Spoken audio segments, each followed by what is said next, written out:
This UAS tutorial video is brought to you by AmericaView, a nationwide consortium for remote sensing education, research, and geospatial applications. This project was supported by a United States Geological Survey grant, and its contents are solely the responsibility of the authors and do not necessarily represent the official views of the USGS. Mention of trade names or commercial products does not constitute their endorsement by the U.S. government. Hello everyone, welcome to part 3 of our 5-part video series on using small unmanned aircraft systems to assess rainwater harvesting potential for urban multifamily housing. This part of our video series is titled Image Collection with UAS, and in it we will discuss some of the various procedures that are necessary when collecting aerial images with your UAS. In order for your image collection process to be fruitful and your map products to be accurate, we need to make sure that we have a firm understanding of how to create an efficient flight plan that will satisfy our research needs. For this video, I will discuss 3 main topics. The first topic I will go over is the process of flight plan creation. Then I will discuss several of the optimal conditions and settings that you need to be aware of when creating your flight plan. And lastly, I will go through the process of actually conducting your flight mission with your UAS. When creating your flight plan for your site of interest, you need to first determine your flight goals. And this can be accomplished by asking yourself a few simple questions. Will your flight be conducted in a dense urban area, or will it be conducted in a spacious rural area? Are you primarily interested in 2D maps, or do you require elevation data and need a 3D map? What's the scale of your project going to be? Are you mapping a small neighborhood, or are you mapping a large swath of farmland? These are all questions that you need to ask yourself before doing anything else in the flight plan creation phase. In our example, we will be conducting a flight in an urban multifamily housing area. We are interested in a 2D map since we want 2D aerial measurements for rainwater harvesting, and our project would be considered small scale. Now that we understand our flight goals, we then need to look at the variety of flight planning apps that are widely available for use with your UAS.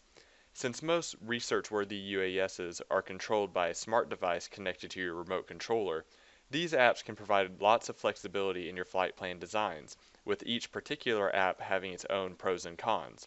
Once again, the app that you'll end up using will more than likely depend on whether you need 2D or 3D products.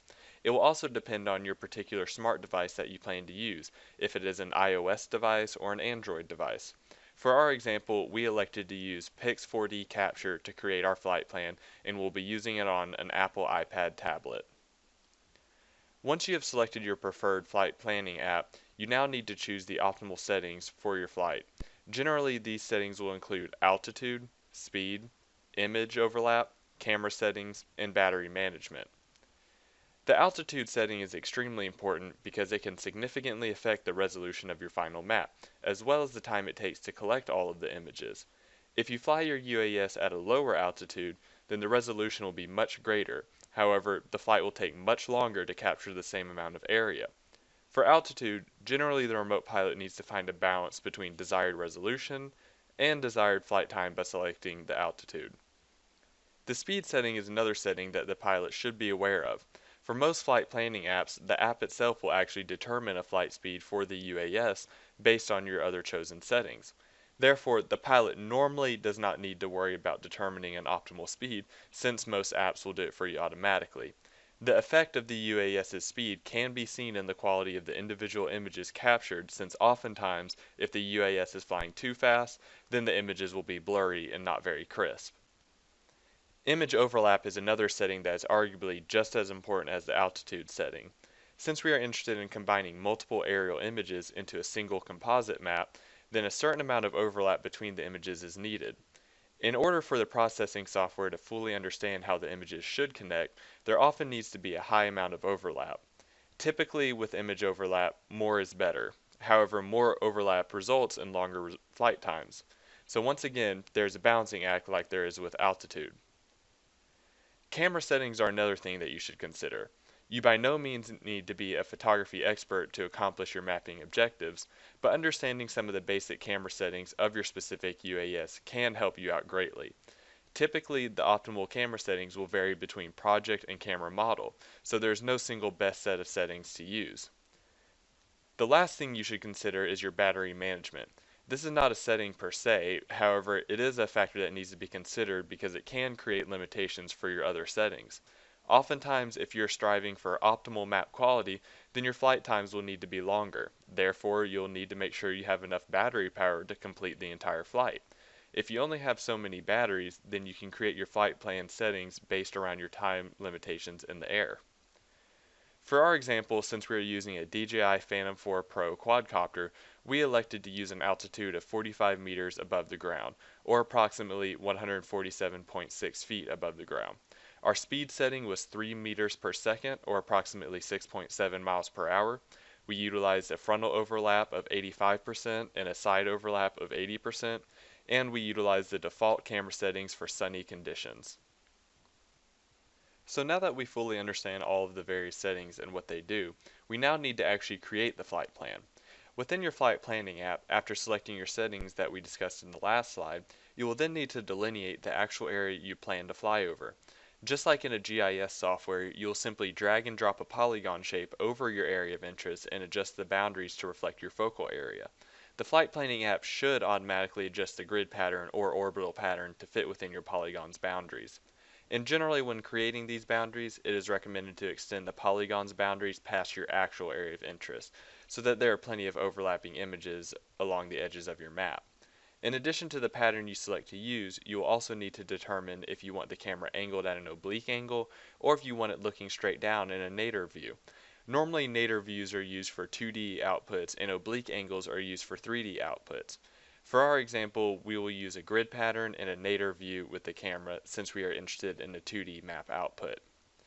Once your flight plan is finalized, then you can organize your documentation, permissions, and pilot's log in preparation for the flight to be conducted.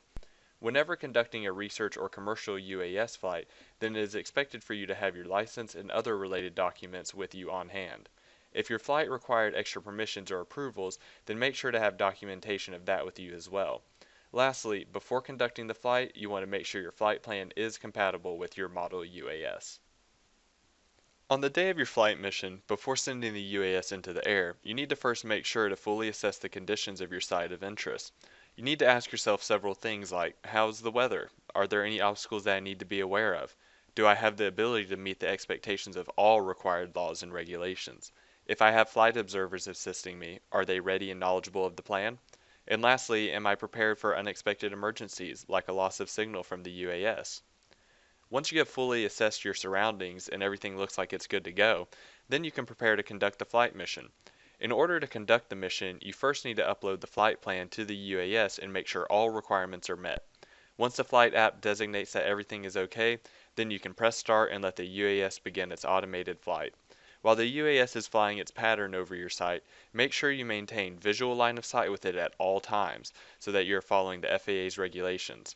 Once your UAS is finished with the flight, it should automatically land itself, or it might require the pilot to take over and land it. After it lands, then you're able to begin downloading your imagery and organizing it for later processing. For our urban multifamily housing site example, the garden apartments, we obtained 754 aerial images in about 45 minutes of flight time. Now that we have finished our flight and acquired our imagery, then we are ready for our next step in the process of creating the maps and can move into part 4 of the video series. Part 4 of the series is titled Image Processing, and it will cover the necessary steps for turning your collection of images into a single output map. The first topic we will cover are the guiding concepts behind the image processing. Then we will detail the steps needed during the processing. Lastly, we will go over the outputs and how we can interpret them. Thank you for watching.